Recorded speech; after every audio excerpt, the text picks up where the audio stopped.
so much. You got that one right, by the way. You got that absolutely right. 4 more days.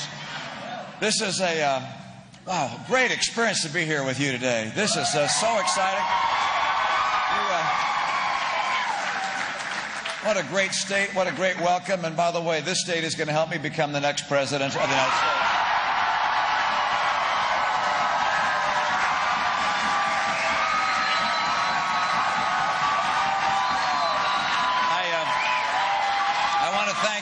I want to thank Governor Walker for that extraordinary introduction. What a great governor you have. You're very lucky. I know that took some work.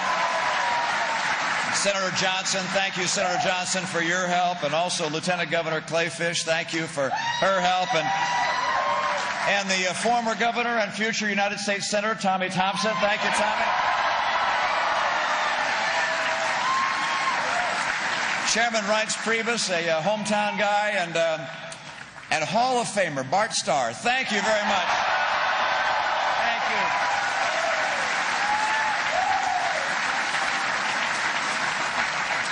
you. Old friends here too. Ann Wall, it was kind of her to speak here. My son is also joining us, and my youngest son, he's been campaigning. My boys have been campaigning all over the country. This has been a family affair for us, and their support means a lot to me and yours. And the work you have done, the contacts made in Wisconsin over the last months have just blown everybody away. And I want to thank you for the work you're doing. That's going to help us get this victory.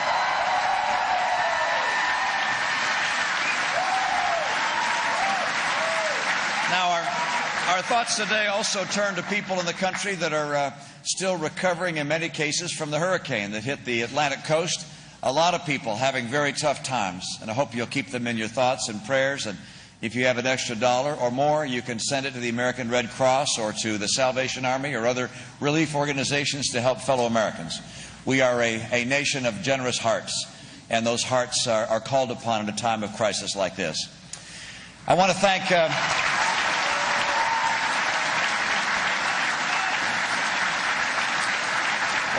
you for all that you've done and all you're going to do in the next 4 days. And I want to tell you how much I appreciate being in the home of the next Vice President of the United States.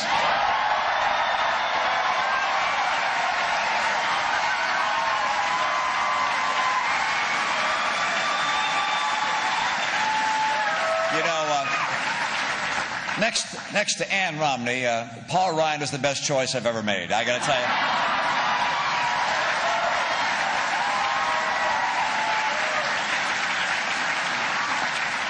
Now, we're just entering the final weekend of the campaign. And as you know, at the Obama rallies, they're shouting 4 more years, 4 more years. And I just heard you. We're shouting 4 more days, all right? And we're so very grateful to you and to people, frankly, across the country for all that you've done, all they've done to give yourselves to this campaign. And as you know, this is not just about Paul and me. This is about America. It's about the future we're going to leave to our children. We thank you, and we ask you to stay at it all the way to the finish line, because we're going to win on Tuesday night.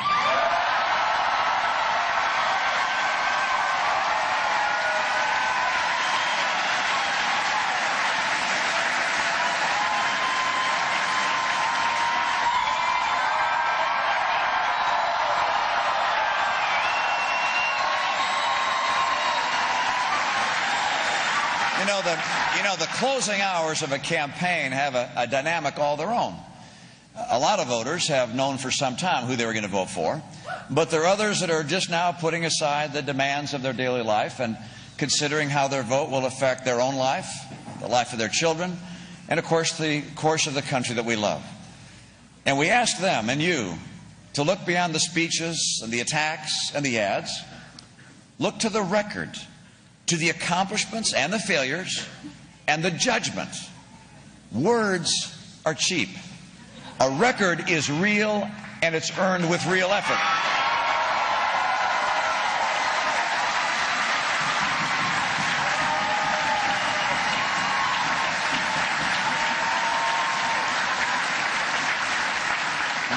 Real change is not measured in words.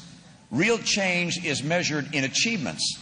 And 4 years ago, candidate Obama promised to do so very much, but he's fallen so very short. He promised to be a post-partisan president. But he became the most partisan, blaming, attacking, dividing. He said he was going to focus on creating jobs. Instead, he focused on Obamacare, which killed jobs. He said he was going to cut the federal deficit in half, and then he doubled it. He said he was going to lower the unemployment rate down to 5.2% right now. Today we learned that it's actually 7.9%, and that's 9 million jobs short of what he promised. Unemployment is higher today than when Barack Obama took office. Think of that. Unemployment today is higher than on the day Barack Obama took office. He promised that he would propose a plan to save Social Security and Medicare from insolvency. He didn't. Rather, he raided $716 billion from Medicare to pay for his vaunted Obamacare. He said he was going to lower health insurance premiums for the average family by $2,500 a year by now. And actually by now, they are now $3,000 higher for an average family. And gasoline, the American family now pays $2,000 a year more for gasoline than when he was elected. Of course, he also said he was going to work across the aisle on the most important issues. Listen to this.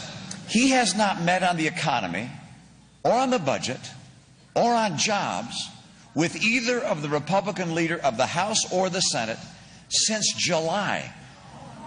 Instead of bridging the divide, he's made it wider. Now, how is it that he's fallen so short of what he promised? In part, it's because he'd never led before. He'd never worked across the aisle before. He never truly understood how jobs are created in the economy. And of course, today he's now making new promises.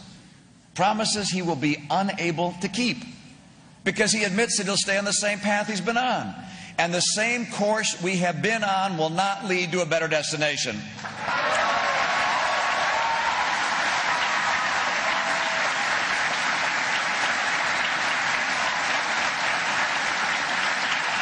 And you know this.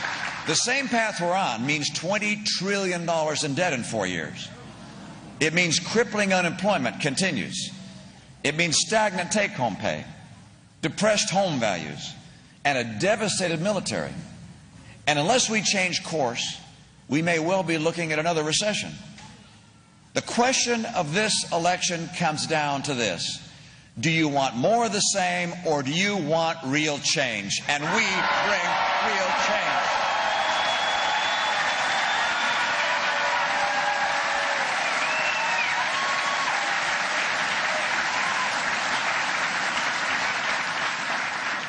Candidate Obama promised change, but he couldn't deliver it. I promised change, but I have a record of achieving it.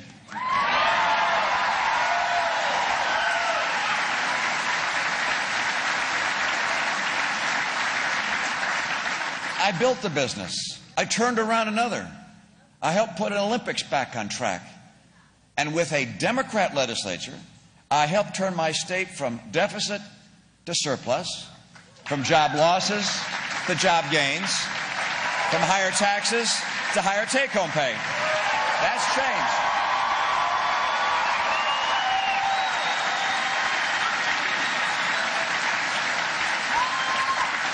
Look, this is why I'm running for president. I know how to change the course that the country's on, how to get us to a balanced budget, how to build jobs and help raise take-home pay. Accomplishing real change is something I don't just talk about, it's something I've done. And it's what I'm going to do when I'm President of the United States, with your help.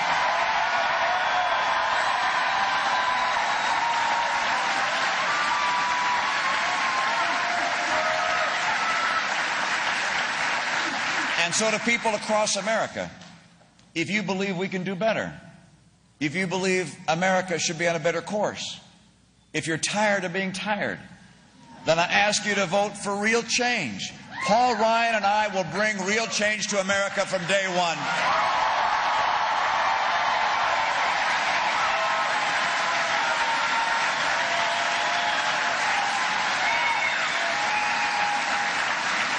Now I know that when I'm elected, the economy and the American job market will still be stagnant.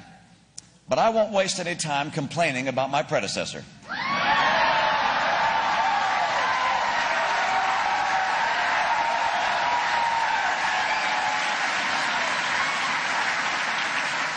I won't spend my effort trying to pass partisan legislation that's unrelated to economic growth. From day one, I'll go to work to help Americans get back to work. People across the country are responding to our 5-part plan to create jobs. Part 1, as you know, is about taking full advantage of our energy resources.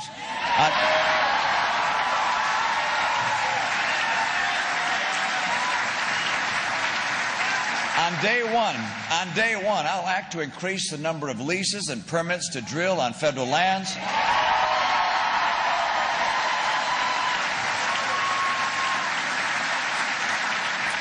I will act to speed the approval of the Keystone Pipeline from Canada.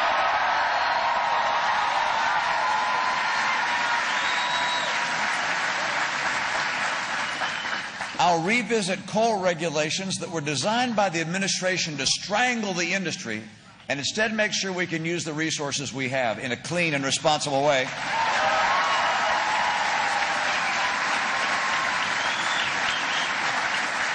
You see, on day one, we will be closer to North American energy independence.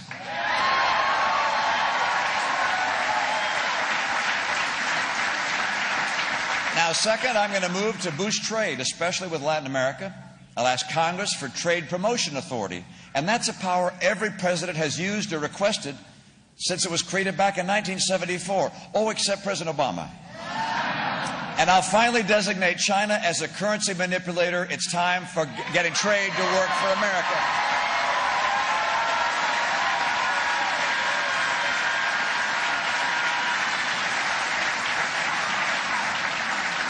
Now, third, I'm going to send to Congress the Retraining Reform Act to make sure that every worker who feels left behind in this economy can get the skills and the chance for a good-paying job. And fourth, I'll move to tackle out-of-control spending. Now,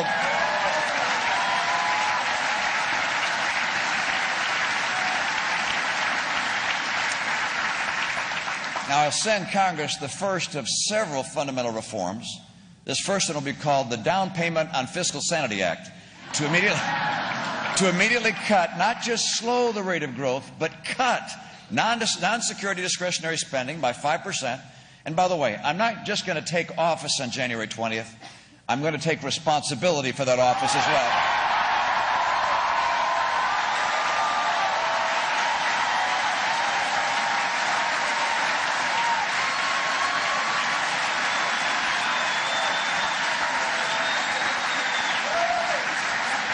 And number five, I'm going to act to boost small business and all business. I'm going to issue executive orders aimed straight at the problems that are holding this economy back. The first will grant state waivers from Obamacare to begin its repeal.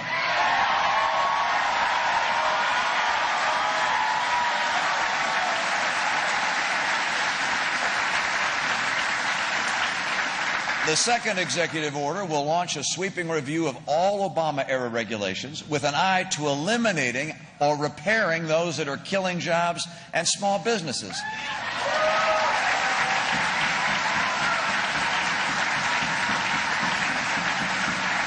And every entrepreneur, every small business person, every job creator will know that for the first time in 4 years, the government of the United States likes business and loves the jobs and higher wages businesses can bring.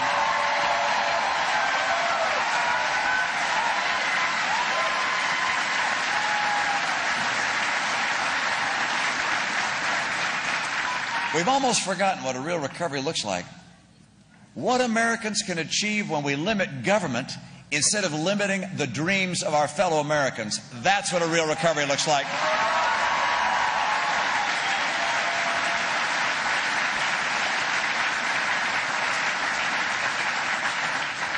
It's within the power of the American people to choose their own future. We know what we need to know.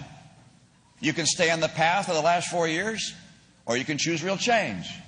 You know that if the president is reelected, he will still be unable to work with the people in Congress.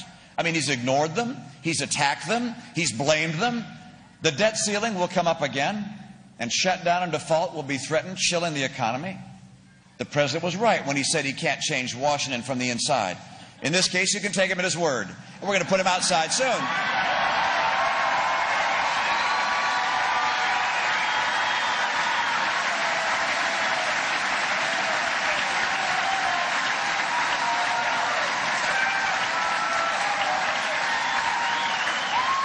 Look, when I'm elected, I'll work with Republicans and Democrats in Congress. I'll meet with them regularly. I'll endeavor to find those good men and good women on both sides of the aisle who care more about the country than about politics.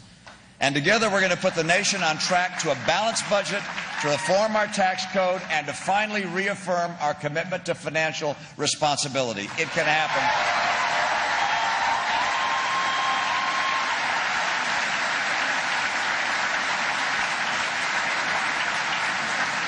And you know that if the president were to be reelected, he would continue his war on oil and gas and coal.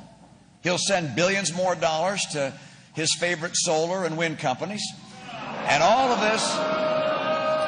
of this guarantees higher energy prices at the pump and fewer jobs.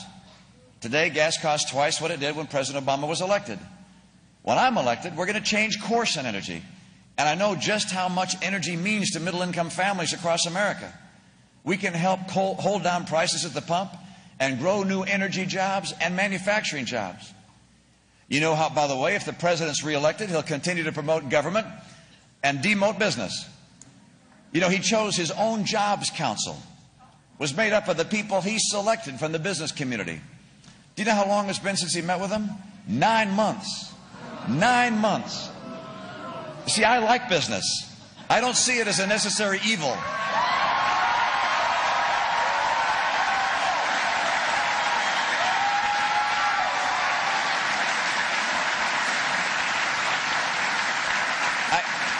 I see it as a means for people to fulfill their dreams. Yesterday I was with a woman named Rhoda Elliott in Virginia. She's been running her family restaurant business for years. A business that has been in her family for 82 years. At its high point, she employed 200 people. She just closed it down. And she told me that regulations and taxes, Obamacare, and the effects of the Obama economy put her out of business. And she teared up when we were talking. This wasn't about money. This was about a future for her family and for her family of employees.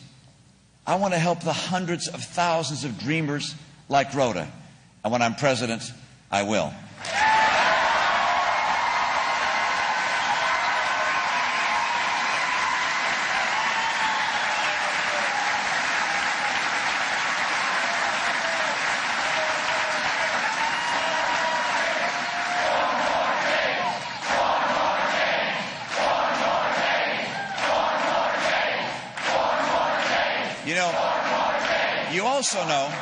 You also know that if the president were to be reelected, he will say every good thing imaginable about education. But in the final analysis, he'll do what his largest campaign supporters, the public sector unions, tell him to do. And your kids will have the same schools and the same results. When I'm president, I'll be a voice of the children and their parents. There's no union for the PTA.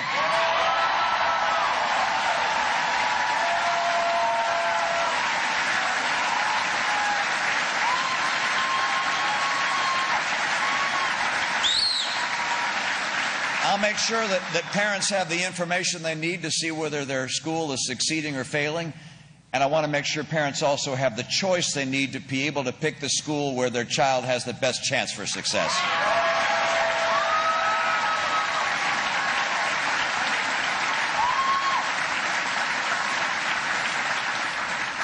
Now, you and I have watched over these last few months as our campaign has gathered strength, the strength of a movement.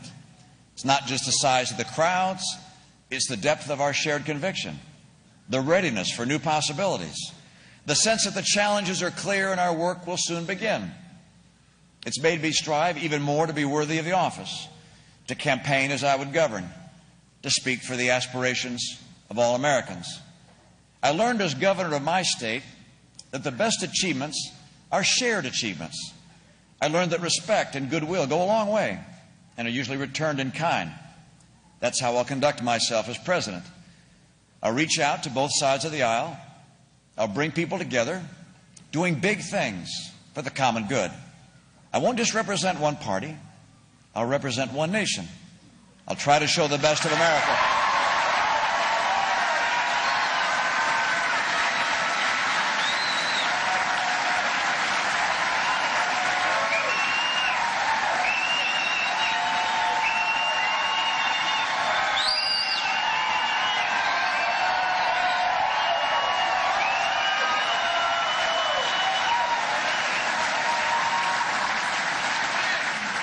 We will all do our best, because at a time like this, only the best will do. Now, throughout this campaign, using every argument he can think of, President Obama has tried to convince folks that these last 4 years have been a success. He's so sure of that he's got one big plan for the next 4 years. And that is, he wants to take all the ideas from the first term, you know, the stimulus, the borrowing, Obamacare, all the rest, and then go back and do it all over again. That could be boiled down, that idea could be boiled down to 4 words: more of the same. I don't believe this is a moment when our big dreams will be satisfied with a small agenda. I'll lead America to a better place, where confidence in the future is assured, not questioned. This is not a time for America to settle. We're 4 days away from a fresh start, 4 days away from the first day of a new beginning.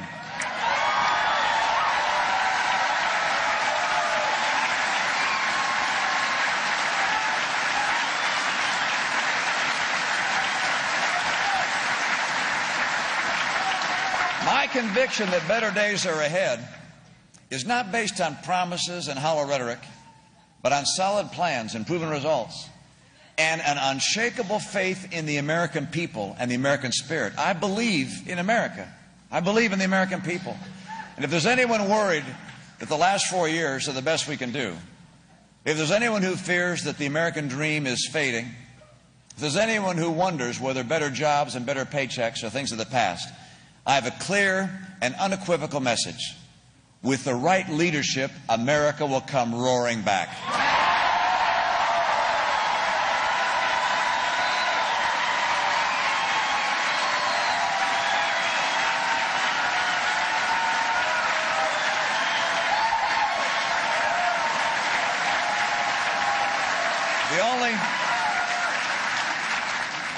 The only thing that stands between us and some of the best years we've known is lack of leadership. And that's why we have elections, after all. This Tuesday is a moment to look into the future and imagine what we can do to put the past 4 years behind us and start building a new future. You saw the differences, by the way, when President Obama and I were side by side in our debates.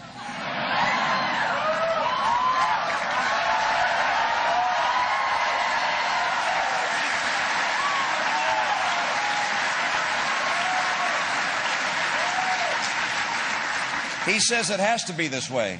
I say it can't be this way. He's offering excuses. I've got a plan. He's hoping we'll settle. I can't wait for us to get started. Look, Americans don't settle. We build. We aspire. We listen to the voice inside us that says we can do better. A better job, a better life for our kids, a bigger, better country. That better life is out there. It's waiting for us. Our destiny is in the hands of the American people. 4 more days. 4 more days, and we can get to work rebuilding our country, restoring our confidence and renewing our conviction. Conviction and confidence that we're on a solid path to steady improvement. Confidence that college grads coming out of school will have a job waiting for them. Confidence that the single moms who are working 2 jobs will have a shot at a better job. On November 6th, we come together for a better future. And on November 7th, we'll get to work.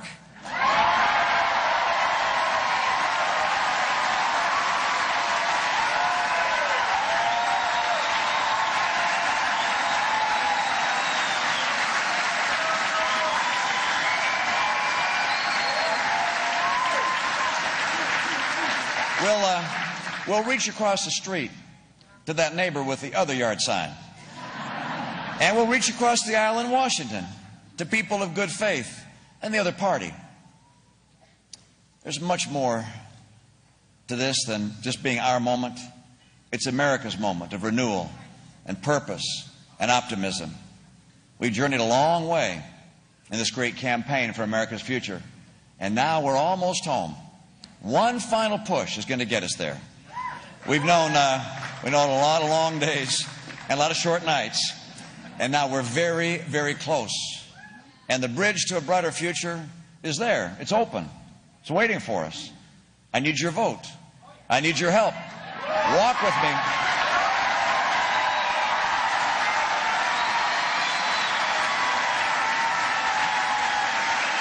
knock on those doors. Get your friends to vote. This is a time of choice for America, a time for a better future. And you and I are going to accomplish it together. Let's start anew. Thank you so very much. God bless you. God bless this great country. God bless the people of Wisconsin. Thank you. You guys are the best. Thank you.